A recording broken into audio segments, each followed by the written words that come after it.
من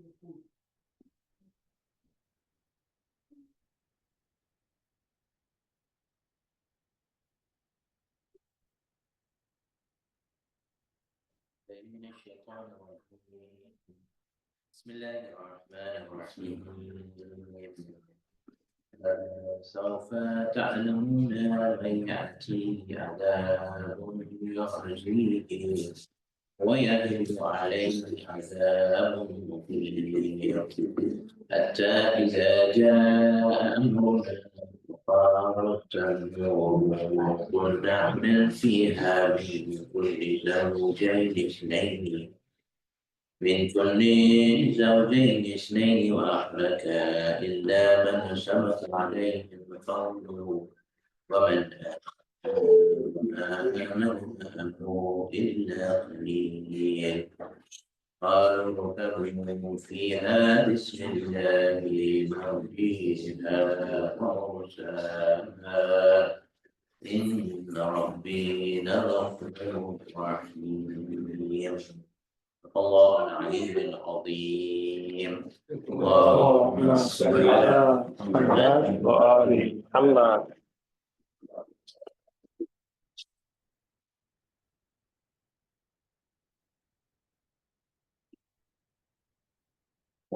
Thank you so much.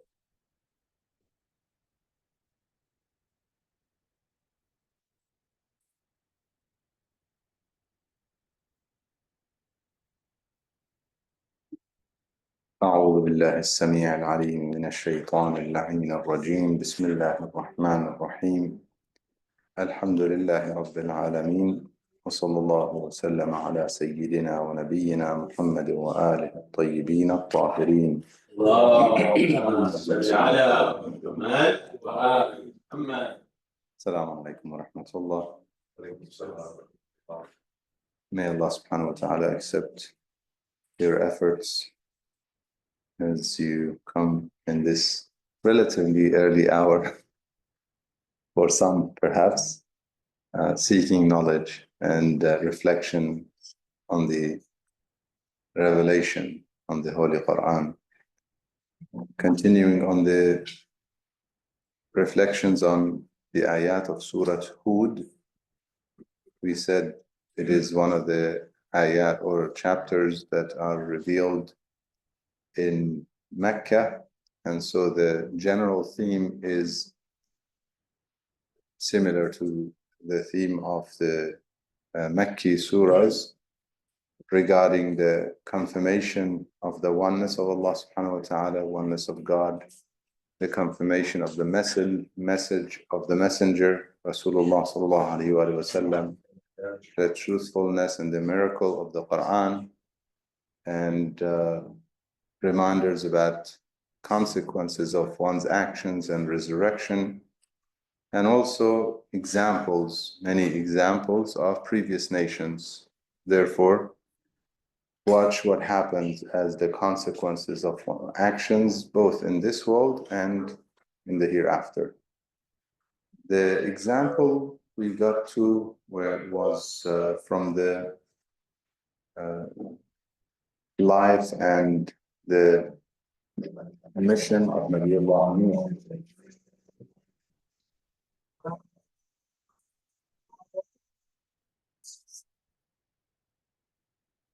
Nabiullah Nuh, or Noah as known in English, ala nabiyina wa alihi wa alayhi salam.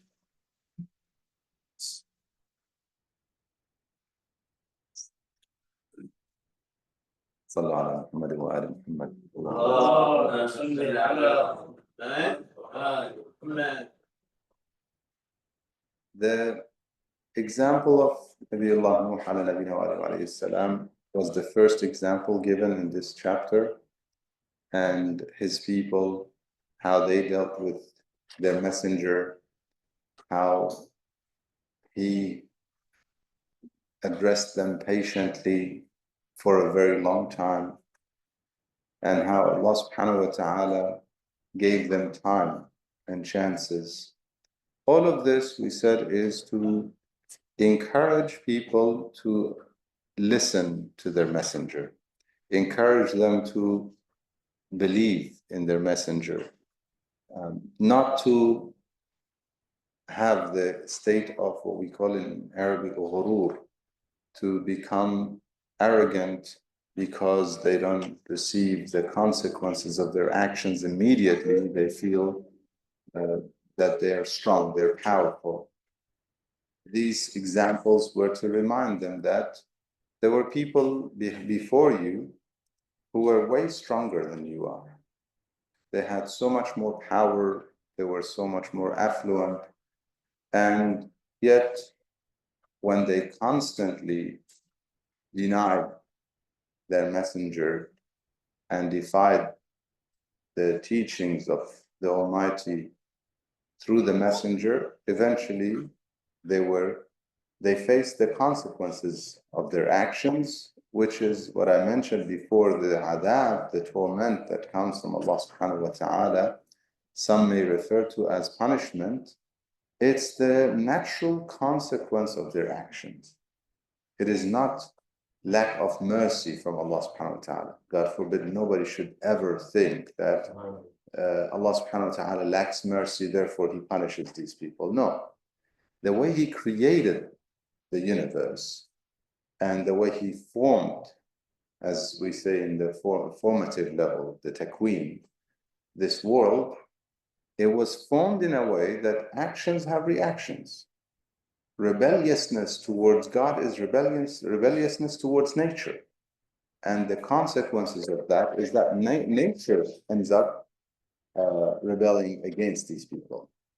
So floods and earthquakes and winds and whatever it is that comes that is out of the ordinary and becomes a cause of destruction. Nature is always doing its own work.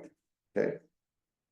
And Allah subhanahu wa ta'ala, through His mercy, He has made it in a way that is so comfortable for us to live. Earth, He says, we made it like a cradle for you, for instance. Okay. You could even use the term, people say Mother Earth. Yes, it's a very befitting title, because it is like the womb of a mother, caring for us so well, perfectly. Everything's perfect. The womb of the mother, the temperature, the food, nutrients, everything's just perfect. Okay, and suitable for this baby to grow in it. Okay, from a cell to a complete human being.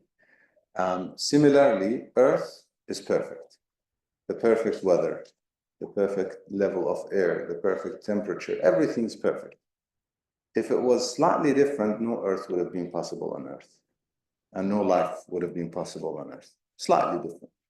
Slightly, now we panic about global warming. And if it is true, it is the hands of mankind, for sure. ظهر الفساد في البر والبحر بما كسبت أيدي الناس. God says all sorts of mischief and evil things are apparent and are showing up on earth and in the oceans because of the actions or what people have earned, the hands of people have earned. So these nations that came before us and before the time of Rasulullah sallallahu alaihi wasallam, the example is given about the time of Rasulullah to his people. But we said Quran is a constant reminder, a message that's living, and in every nation it's applicable for that nation. In every era it's applicable for that era. So today there is a message in the Quran from the Makki chapters for the people who are behaving like the Makki people. There is a message in the Quran from the Madani chapters for the people who are behaving like the Madani people. In different stages, there are messages in the Quran for different people, because we are on a journey and each of us are on different level in this journey. And so the message is for all of those people at their level, whichever level they're at. The ayat that we got to in the story of Nabiullah Nuh, alayhi salam, where when he was building the ark, the ship. So when he was building it, Allah subhanahu wa ta'ala says, this was the beautiful expression that we, I believe, stopped at, بِأَعْيُنِنَا وَوَحْيِنَا. Make this ship. He says to him, وَاصْنَعِ الْفُلْكَ, ayah 37, correct?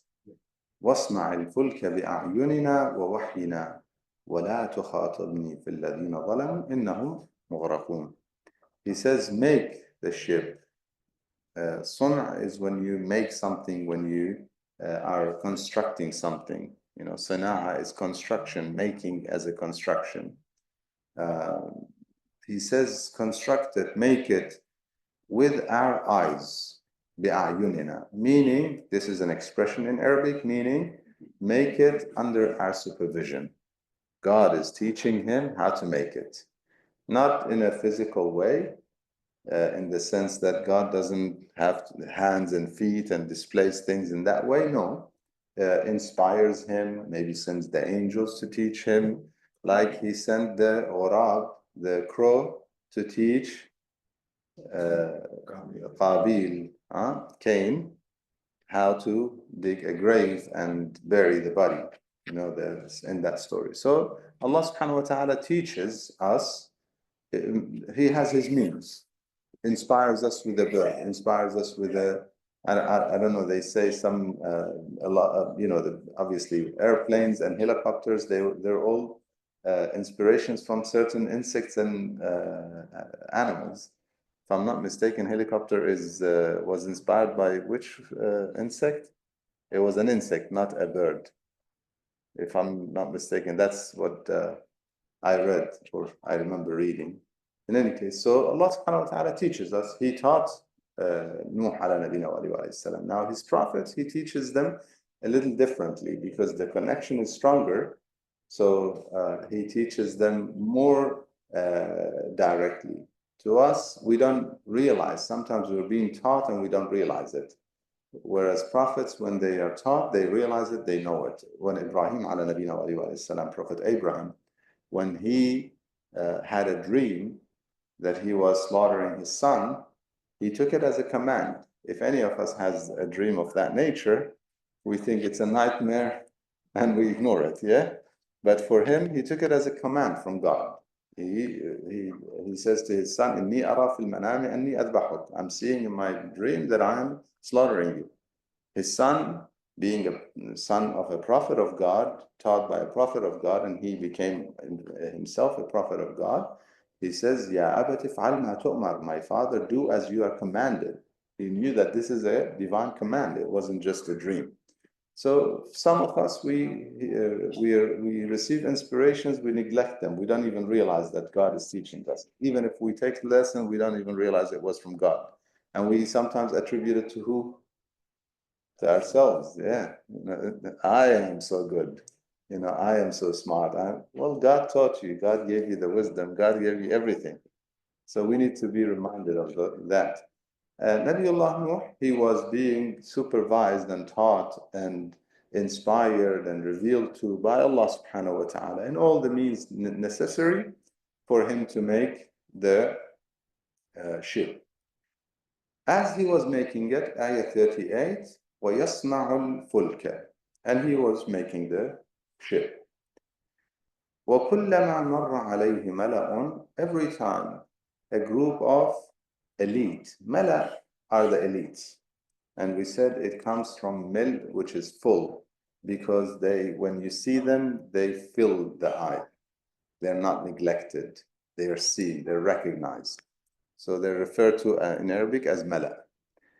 كُلَّمَا مَرَّ عَلَيْهِ مَلَأٌ, every time some of these elites, well-recognized people in this society, in his society, would pass by him, from amongst his people, min qawmihi, sakhiru min. Now it's important to understand the term sakhiru, because it comes from them, and then he says that we will do the same. So if it is something bad, evil, he should not be doing the same. Correct? If they are doing sukhriya and he is doing sukhriya, And therefore, as a messenger of God, you don't retaliate and pay back in the same way. So we have to understand the term. I'll translate. What is the translation given? They mocked. Mocked him. Okay. So not good so far. Okay, not good. Translation? Thumbs down. Okay, any other suggestion? Ridiculed him. Ridiculed him. Okay. So same thing. Would he ridicule them back? What does it say afterwards? We will ridicule you. He said, if you ridicule us today, we shall ridicule you tomorrow. Is it good? Not so good. If you laugh at us, Yeah, we should. soon laugh at you. So, Okay, maybe they made it a bit better, so mocked, because again, the issue is what is the meaning of the term? And that's why, again, translations are very, it's difficult. And some of you know what we're saying because we're going through it. It is not easy to translate and give the meaning of the Arabic word in an English, in one English word, because it's, so this sukhriya has many meanings, and we have to go back to the root of the word, and that's when we would be able to understand it better. So he says, if you mock, no. If you do sukhriya, so let's understand. There is a concept many of you are familiar with, sakharna. What is, actually, we got in your car and we had this, yeah, he had this, I don't know, is it a tool or something that plays it? Yeah. Subhanallah, sakhara lana hada. Is it a plug something? it's plugged into the. Okay, nice. Very nice, by the way. Good reminder. So, Subhanallah, sakhara lana hada. Okay, so that comes from the same root. So God does something mocking? No, of course not. Sakhara here is to make subdue, make submissive, make humble, make possible, made this animal in the back in the day, when they get in their on the back of an animal, or if they get in a ship, okay, he made it possible for us to get in the ship and the ship to sail on top of water. That's how. So he made this. Perhaps the translation they use there is subdue. Taskhir, sakhara lana. Not sure what they use, but basically made that whatever it is that he made it subdue or possible for us to harness, the animals and so on. Is that the correct term, harness? Yeah. So he made it. He made one thing subdue to the other, humble to the other. What the meaning that is used in sukhriya is that one sees the other little. Okay, so the meaning of in sukhriya, the reason why they use it in mockery or ridiculing is to maybe belittling. Okay, so one sees the other as little, or one sees the other as less important, or one sees the other as less intelligent, for example. So normally when you mock somebody, you see them as less intelligent. Okay, the one who is smarter sees the other one as less intelligent, so they mock them. Okay, now from the perspective of the deniers, those who were denying Prophet Nuh alayhi salam, from their perspective, him and his followers are not intelligent. Look at them making a ship in the middle of a desert. Okay, and this large ship. So they were mocking him using various arguments. First, in the hadith, they tell him, one day you say you're a prophet of God, now you became a carpenter, then you became a farmer, because he planted, by the way. He invited his people, according to the riwayat, for 3 stages. Each of them took 300 years. And after 900 years, when he realized that, when he was told that no one will believe except those who have already believed, so now the mission became basically still inviting, but at the same time preparing for the wrath of Allah subhanahu wa ta'ala, the flood. So he was advised to plant palm trees, so he planted the seeds for palm trees. And eventually when those palm trees multiplied and became tall enough, he used them to make the ship. So that was stage by stage. So now they said to him, now you turned into farming. So the prophethood did not suit you, now you turned into farming. Okay, farming did not suit you, now you became a carpenter. You know how people start ridiculing? And so they were saying things of that nature, ridiculing, belittling that and look at your followers. And we have this concept in many other ayat where the people at the time of any of the messengers or most of the messengers, the elite, they were set in their ways and they were comfortable because life is good. We have everything that we need. We're superpowers. We're so powerful. We don't need to change anything about our way of life and our beliefs and so on. Who is this man now wanting to change things for us? So typically the people who would follow him were the less fortunate in terms of economically and social status and so on.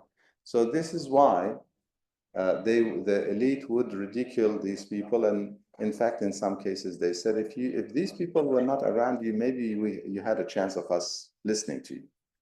So, and if you read in other ayat where he says, I would never shoo them away. ولا تطرد الذين يدعون من ولا تطرد الذين sorry, no, it slipped. Yeah, do not repel those who call upon Allah subhanahu wa ta'ala, call upon God. They only want his face. يريدون وجهه. ولا تعد عيناك عنهم تريد زينة الحياة الدنيا. ولا تطع من أغفلنا قلبه. Don't listen to those whose hearts are absent-minded of remembering God. So these people were absent-minded of remembering God. They were concerned about this world, this dunya, life like this on earth. And on the other hand, the believers were really sincere in their faith.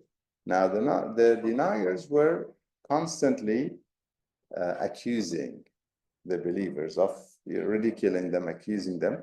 In this case, they were also mocking them for making the ship because he was making it with his family and the believers. Now, this is why I wanted to stop at the sukhriya, because it comes back, and we'll come to the meaning then. قال إن تسخروا منا فإنا نسخر منكم كما تسخرون. If you are belittling us, if you think we are less intelligent, less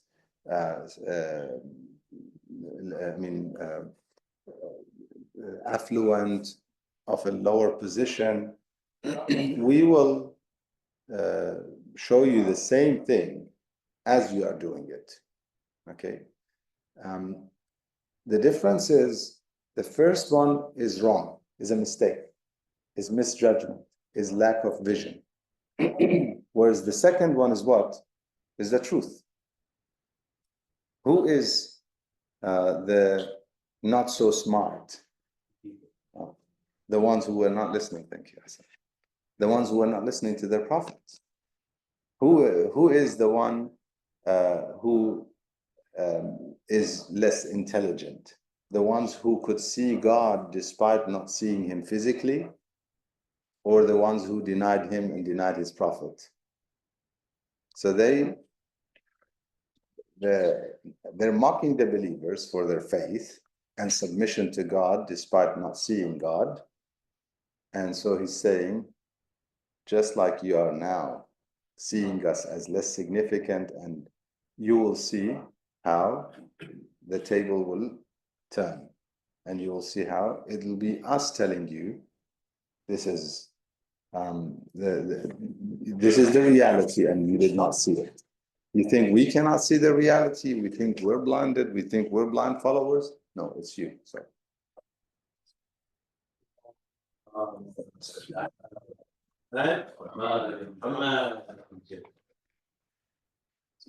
often they would accuse the believers of being blind, blindly following, but you blindly followed your ancestors, denied your messenger, and ended up in a state where even nature rebelled against you.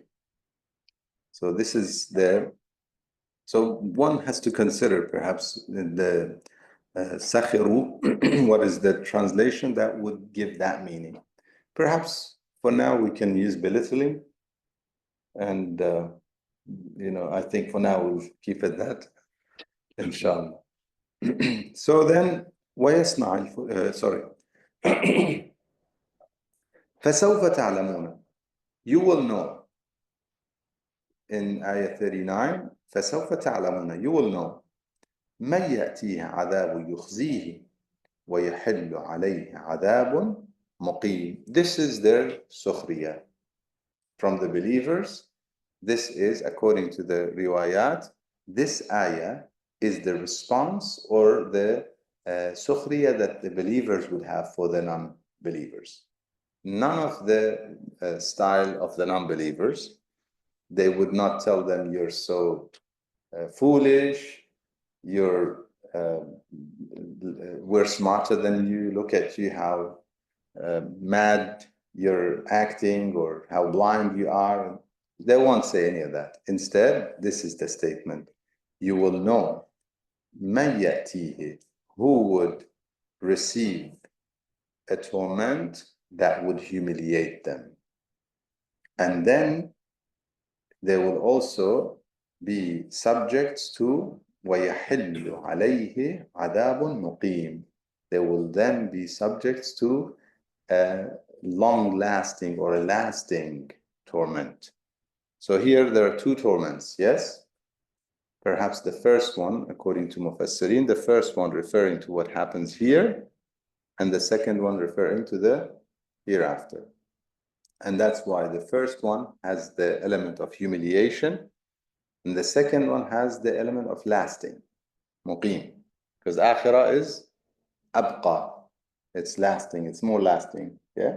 So this is why the two torments are mentioned here. So basically you will know, and that you will know is referring to knowing here and in the hereafter. So now who is the one that's that should be belittled? One who for a few years in this world struggled, and the other one who eventually was saved here, had the good ending here, and also in the hereafter. This I received from one of my brothers, in fact, a message from one of the great teachers of akhlaq, Islamic ethics. It was amazing how he described this world versus the hereafter. He was saying, you need to be conscious of the fact that you are going to eternity. Has anyone ever reflected on the fact that we're going to live eternally? We're going to eternity. Not, we live 100 years and sometimes it feels so long. Yeah? There's a poet in Arabic, he says, after 80 years, I don't know who would not be bored of repetition, how repetitive life is. So we're not looking at 80 years, we're not looking at 800 years, we're not looking at 8,000 years. Imagine, like we speak about the Imam of the time, okay? عجل الله تعالى فرجه الشريف. اللهم صل. So he's been living since his birth 1200 years or so. Yeah? And we think 1200 years.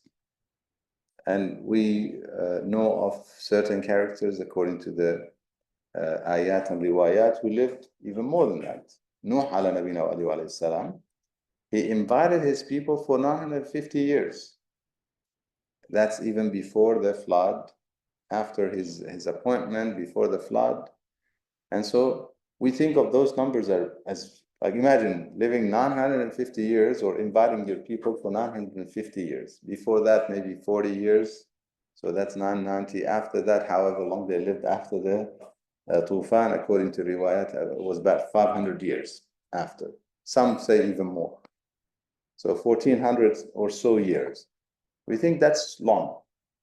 No, you're going to eternity. Not 1,000 years, not even 10,000 years. Eternity. Have we thought about it? And that's when our perspectives on things should change. On everything. Struggle. What is struggle in this world? How long do you struggle? If you're gonna be paid for that struggle.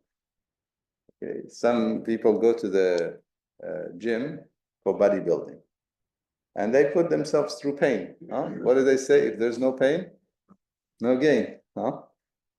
For what?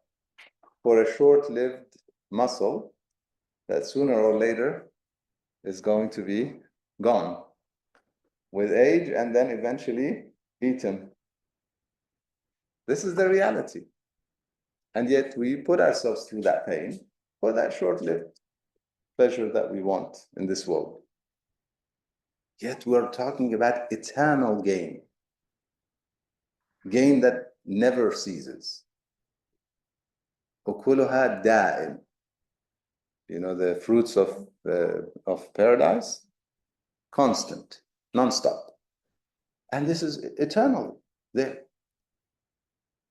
If we put things in that perspective, if we look at things from that perspective, then we realize that this equation of those people looking down at the believers, mocking the believers, belittling the believers, considering them as losers, you know, because they have the power, the position, the money, whatever, that's nothing compared to what we will gain if we are patient, if we have sabr, and therefore we are successful as believers, we have the good ending, then we have eternity ahead of us, inshallah.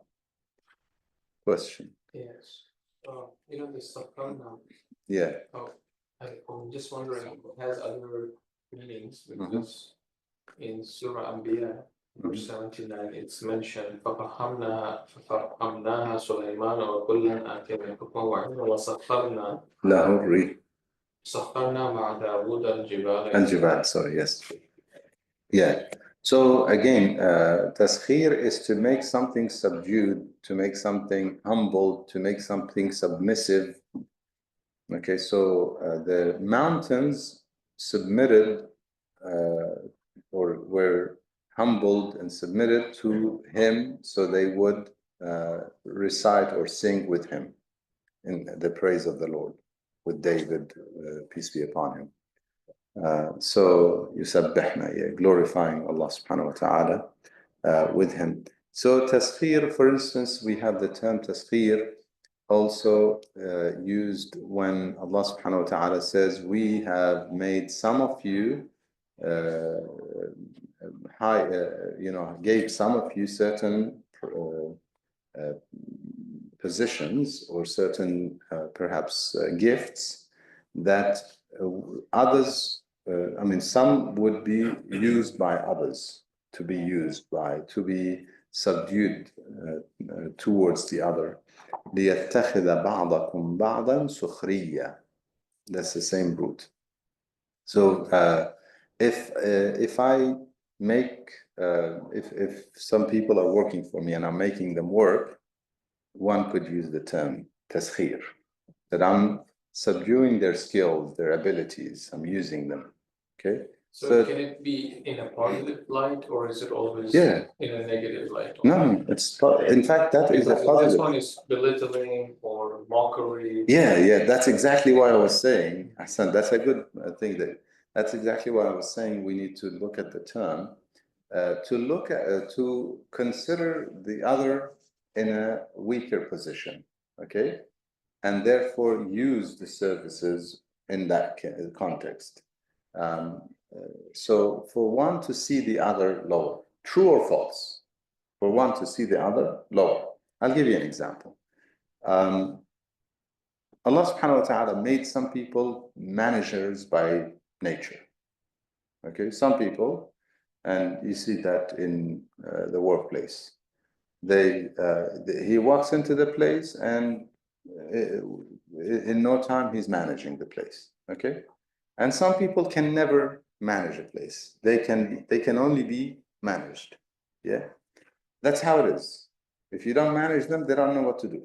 Okay, that's now both are using each other's services. So taskhir is from both sides. Okay, the manager has skills that the managed people don't have, and so he uses his skills, and they lack those skills to use their services. That's taskhir. The workers have skills that the manager doesn't have. Can you think of some? Ability to be managed. It's simple. It's just the ability to be managed. You put the manager, they cannot be managed. So if they don't have a manager position, they'll be sacked. Trust me. So that ability is something that the worker has to say, yes, sir. Okay, that ability. Okay, and therefore they use the skills of the manager to manage them. So they're also using the manager. They're using each other. There's no favoritism. It's not like, okay, one is better. No. President versus layman. Okay, from an Islamic perspective, they're both the same. They have rights and responsibilities, each towards one another. But no one is better except the one whose heart is pure, more pure. Taqwa. Yeah. Otherwise, you're the president, you're the king, whatever. So we have in dua of the Imam al-Hajj ta'ala Farajah Sharif, Allahumma arzuqna tawfiq al-ta'a wa ba'da al-ma'siyah. And then he says in one place, he says, grant the umara, the governors, the people of in charge of the government, make them have soft hearts towards the people, because these people are the type that are managed. Okay, now you're the manager. Be soft, be easy, like a loving parent. Okay, and what about the ra'iyya? وعلى الرعية قدر الإنصاف وحسن السيرة. So now the ra'iyya also have the ra'iyya are you could say the peasants, but they are the people who are managed by the governors. Okay? Make them also have submissiveness and be good cemeterians of good good actions. So taskhir is from both. Okay? But taskhir is basically one has a higher position in certain regards and one has a lower position in certain regards. It's similar to tafdeel, but with usage. Okay, tafdeel that leads to use. So the use of skills, use of abilities, and so on. So like we have in the Quran, the ayah that says men and women each have been given certain things more than the other.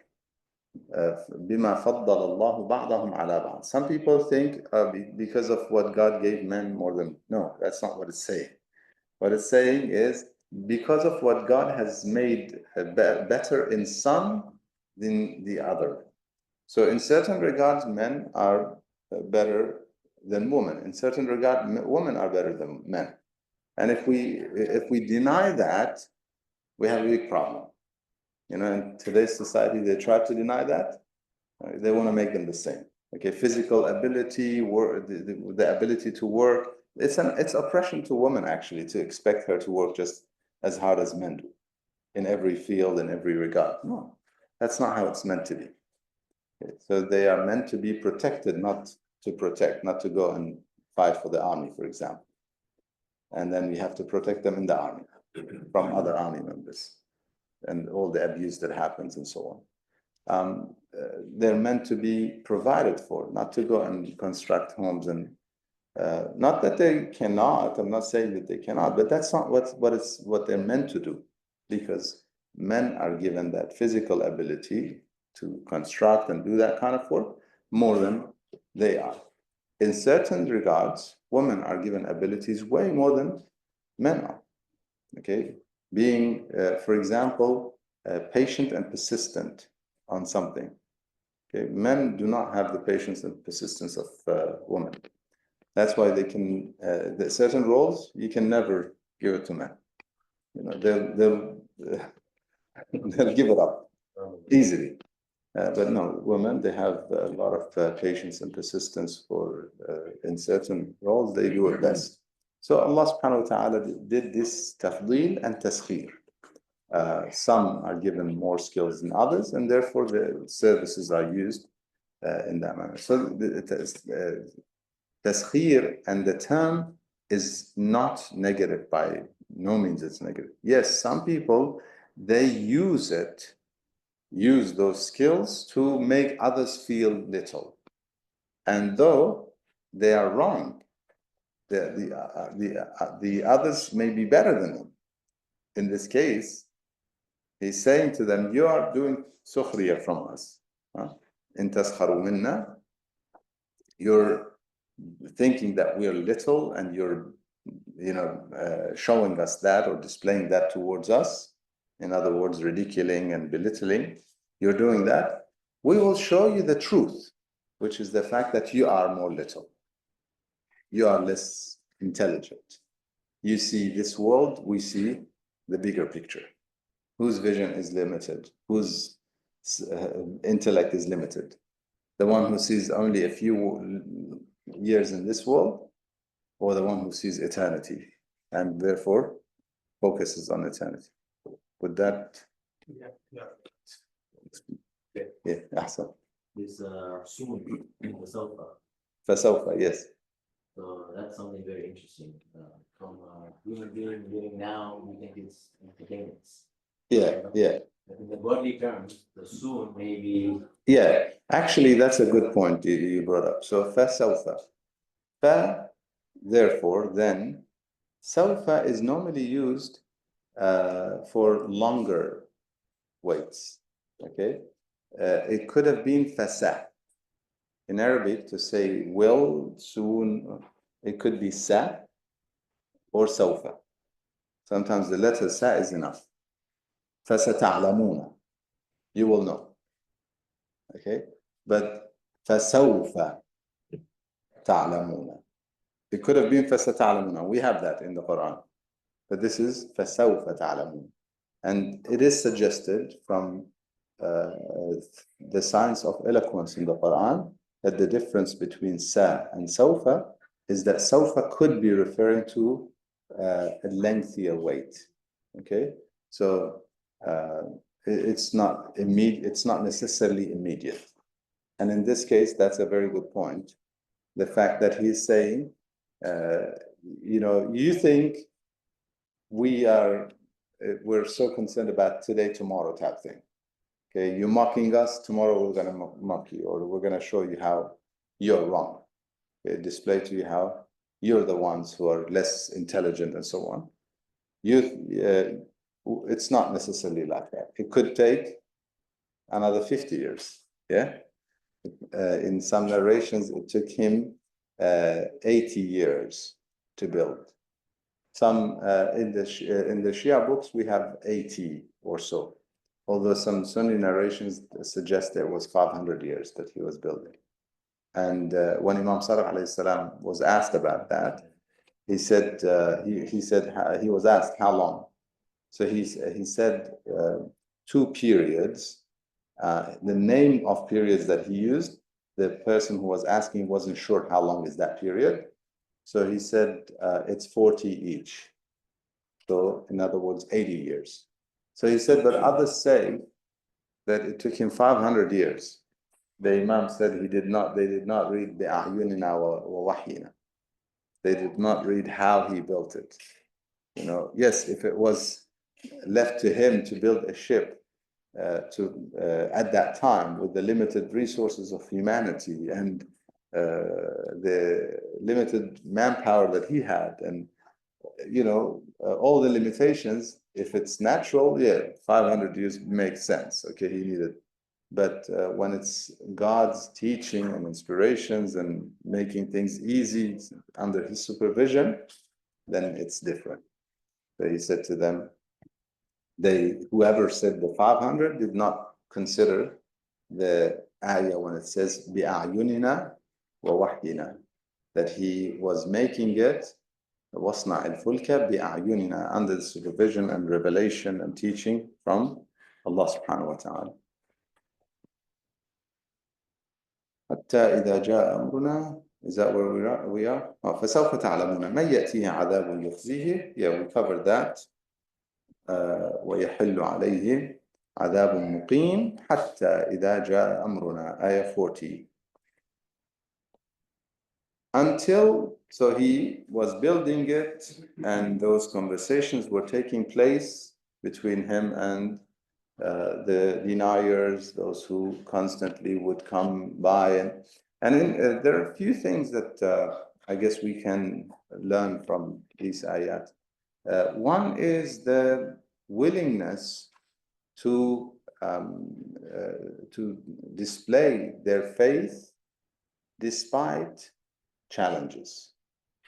So he was making the ship in a place that people pass by, because the ayah says, وَكُلَّمَا وَيَصْنَعُ الْفُلْكَ وَكُلَّمَا مَرَّ عَلَيْهِ مَلَأٌ.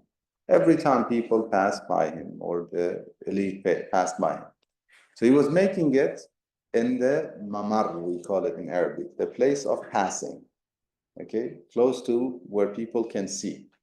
He wasn't making it behind the mountain, behind the hill, somewhere hidden so that they don't mock him, okay, or they don't question him. No, he was making it right in front of them. Okay? They would see it all the time. He would invite, according to riwayat, he would invite his people, and often he would come and invite them and preach to them in public, to the point that they would start beating him up, and he would be thrown in at his doorstep unconscious.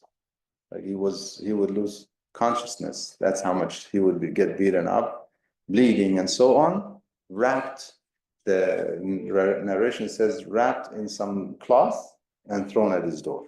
Dead or alive, they don't know. And then he would heal, and as soon as he heals, he's back on his feet, preaching. Persistence.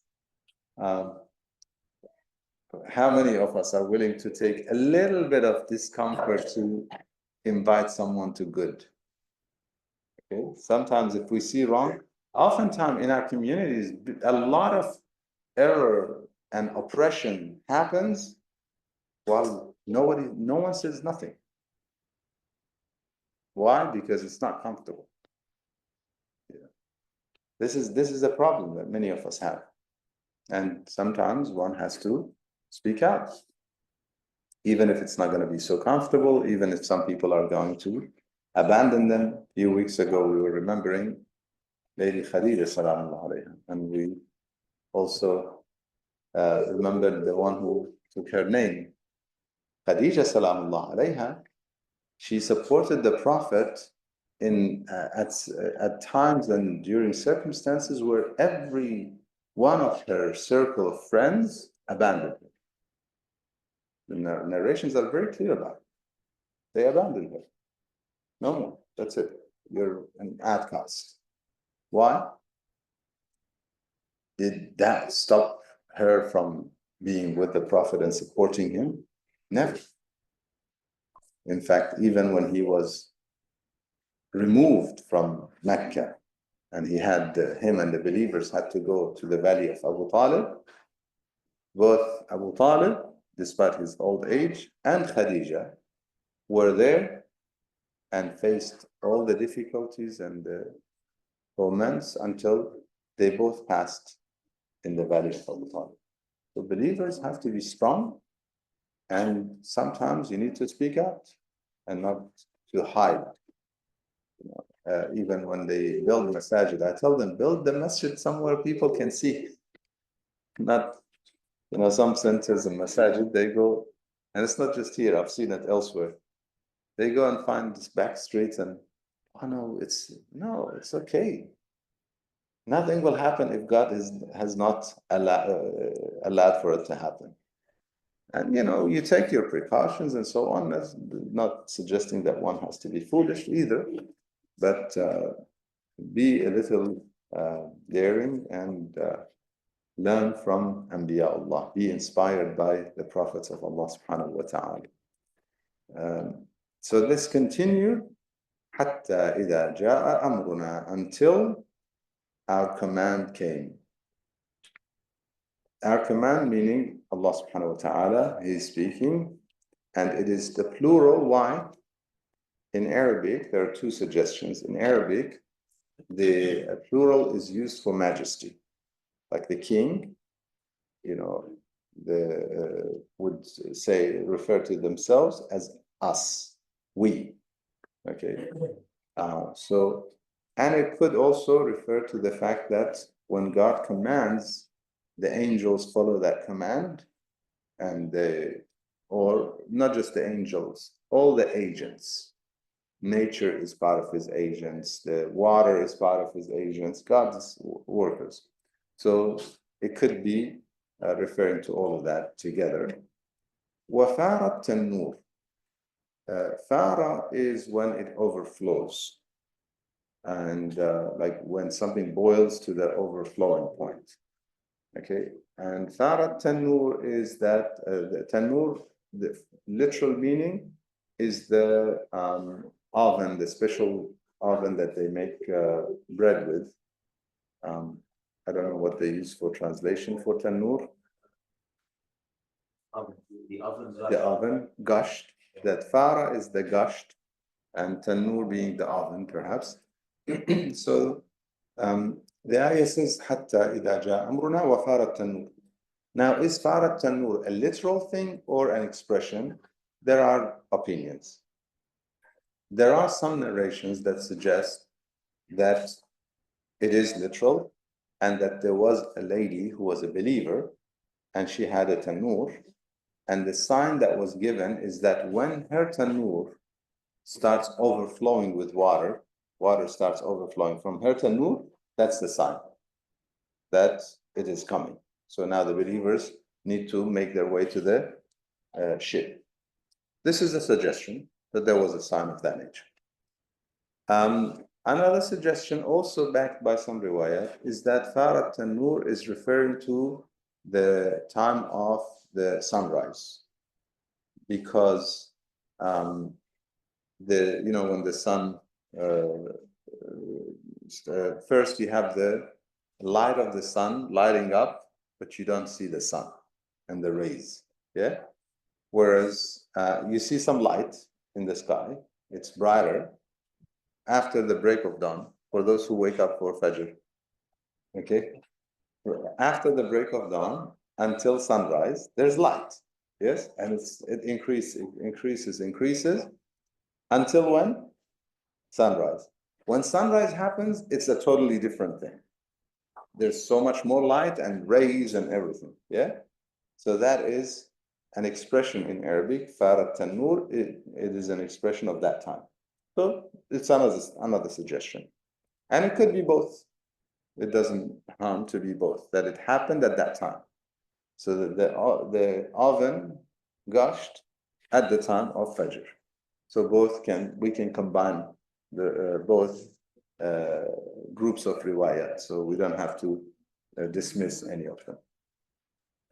وَفَارَ التَّنُّورِ قل نحمل فيها من كل زوجين اثنين. We said to him, carry, احمل is to carry, فيها, in it, in the ship, من كل, from every type, زوجين اثنين, a pair or two pairs, وأهلك, and your family, except, there's إلا, very important, إلا من سبق عليه القول, except those who the command or the decision, qawl here is about the decision, although it means the saying, but it's about the decision.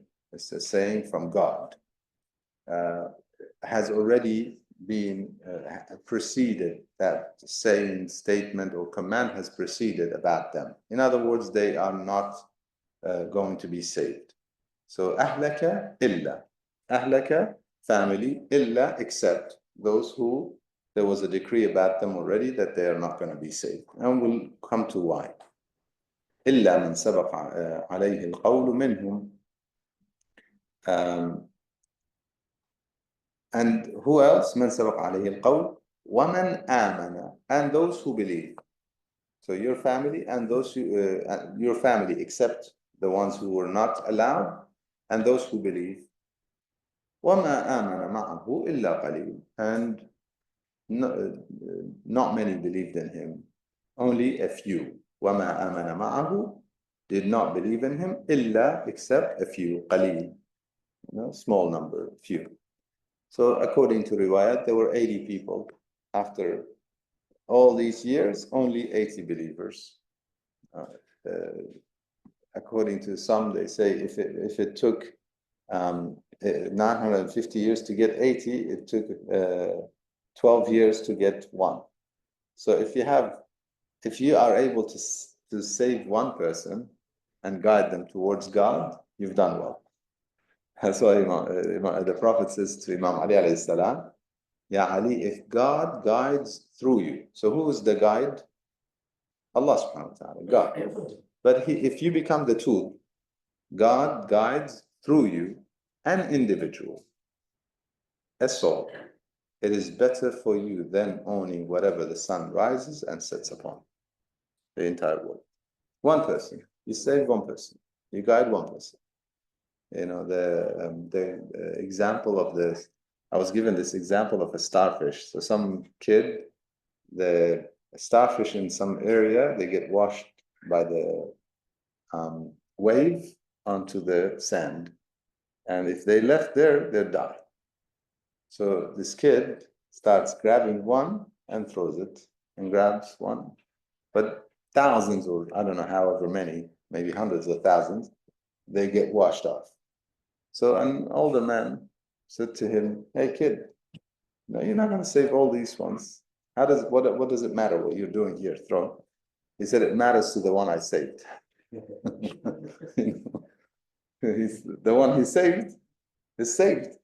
So it matters. So if we can save one person, guide one person. وَمَا آمَنَ مَعَهُ إِلَّا قَلِيلٌ. Now, yes. Fortunately, deja vu. Yeah. Over and over and over. At the time of Rasulullah. Yeah. The death of Rasulullah, how many people came? Yeah. With the Karbala. So, yeah. The early times. How about if we fast forward when our master comes to Rasulullah? Will there be multitudes of people flocking towards him, or again? Yeah. So there is the time of Fath. At the time of Rasulullah sallallahu alaihi wasallam, there was a time of Fath. God sometimes allows an opening, okay, a different situation, where وَرَأَيْتَ النَّاسَ يَدْخُلُونَ فِي دِينِ اللَّهِ أَفْوَاجًا. Groups and groups, big groups of people coming and accepting the Prophet sallallahu alaihi wasallam. At the time, what he needed then was a small group of the core group of sincere believers. Okay, he had his wife Khadija, he had Imam Ali alayhi salam, and a few besides them who were sincere, who were willing to give everything. Okay, that's the core he had around him, and that's all he needed. And so the victory happened, and the Fath opening, everyone came. Imam Hussein alayhi salam, he made a core, the companions, and they also were victorious. Yeah, his voice echoes throughout the years, throughout the world. Yeah. He needed that, and it echoes, it continues, and it becomes bigger and stronger year after year. Okay, he needed the core, and Fath happened. The Imam Ajalallah Ta'ala Farajahu Sharif, he needs the core, the 313. That's the core, and people will believe. Does it mean that everybody becomes perfect? There's no, that's not necessarily the case. But people will come in. Fath will happen. Okay? Afwaj will come. Groups and groups of people from east and west, united. We know that Jesus, peace be upon him, comes back and joins him. So together they unite all the believers, and all the good people, all the godly people, they unite, they come together. Shaitan doesn't retire at that point. So the devil is still there. So there's still, I guess, whispering and devilish people listening to him. If we don't allow it, he doesn't have any control over us. He can whisper, but he cannot control us. Another, I guess, reflection. I don't know if we have time to go to the next ayah, but this is important that I want to cover this concept of what did the ship carry? We'll come back to the ahlaka illa man sabaqa when we speak about his son, if we have a chance, when we have a chance, inshallah. What happened? Did he ask God? Did he question? That's another very important reflection, inshallah. We'll have that. I don't think this week, it'll be next week, inshallah. Nevertheless, and the beautiful ayah that's coming up, وَقَالَ ارْكَبُوا فِيهَا بِسْمِ اللَّهِ, in the name of the God, Allah subhanahu wa ta'ala.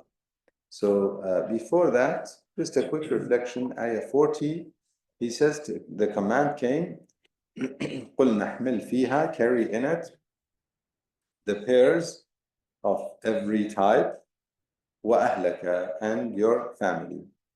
And also what? Who? وَمَنْ آمَنَ, and the believers. Okay. Now let's say 80 believers, no problem. Family, I don't know, 10, 12, 15, 20. Okay, so 100 people, give and take. Similar to what? Karbala? Yeah? Similar. Nevertheless, that's one. However, the types of animals that he had to carry, how many? Every type. So throughout the history, this has been a debate. And I'm not going to make a conclusive, give this is it and nothing else. It's an opinion that I will present. I'll present opinions and an opinion that perhaps I have come to believe in at this point. Some suggest that the flood covers the entire earth, or covered the entire earth. And so every type of animal or living being that was existing at the time had to be carried in the ship, or some of, like a pair of male, female from every type. Okay, from every type that is on the world had to be carried on the ship. That has some, I guess, could be challenged, has some difficulties. Not saying impossible, but has some difficulties. Throughout the history, people asked questions. Okay? Did he take lions? Okay, and did he take the sheep? What did he feed the lions? Okay, and all sorts of questions. This is one issue. The other issue is you know how many types of animals we have in the world? If we think about it, insects, animals, snakes, I don't know, the crawling animals, the walking animals, all sorts of. It is, if we think about it, I mean, I don't know if any ship could happen. Now, again, miracles could happen, yes, but it didn't seem like a miraculous thing. If it was meant to be miraculous, God would have carried them in something else. He had to build a ship, he had to go through this whole exercise, and until he was able to carry. So what is it referring to? It could be, Wallahu A'lam, referring to animals that people were using. That when they get to wherever they get, immediately they use these animals. So what happens to the rest? The flood covered a certain area that he was inviting, the society, humanity who lived, the civilization he was inviting, and the people. Perhaps the entire region of today's Iraq and all surrounding areas, maybe Turkey, whatever, all that area, covered all that area. Didn't have to cover, I don't know, the Americas and Africa and Australia. Didn't have to cover all of that, because the next limitation is, can we have that much water on Earth to cover all of these places? Another, question. Yes, miracles can happen, but we're talking a bit more of a natural thing. So my humble opinion is that, and again, it's an opinion, it didn't have to cover the entire Earth. It covered the then civilization whom he was inviting, and they denied they were around him. And that entire area that he was in was covered. He had to take the cattle and animals that they use in terms of, the typical things like the cows, the sheep, the goats, all sorts of animals, chicken, whatever that they used, that they needed. So when they are back on Earth, they are able to start raising those animals and perhaps multiplying them and so on. So that's in terms of what may have happened, but again, it's an opinion. Wallahu a'lam. God knows best. Any questions? Should we go to the next? Inshallah. If there are any comments or questions, otherwise we end with Bismillah. Next week. So will there be something here or just Zoom? Here every second Saturday. Okay. So next week it'll be on virtual only, and following week we'll announce it, inshallah. But next week will be the virtual. We'll have the virtual session, inshallah. Alhamdulillah Rabbil Alameen. Yes, sir. How long? We don't have a confirmation of how long exactly, but it was not so long. It seems to have been days based on narrations, 7 days or something of that nature, but wouldn't be that long. Yeah, so chances of survival for certain things, yeah. But again, how big of a region and all of that is questionable. Allahu Akbar. سبحان ربك رب العزة عما يصفون وسلام على المرسلين والحمد لله رب العالمين. اللهم صل على محمد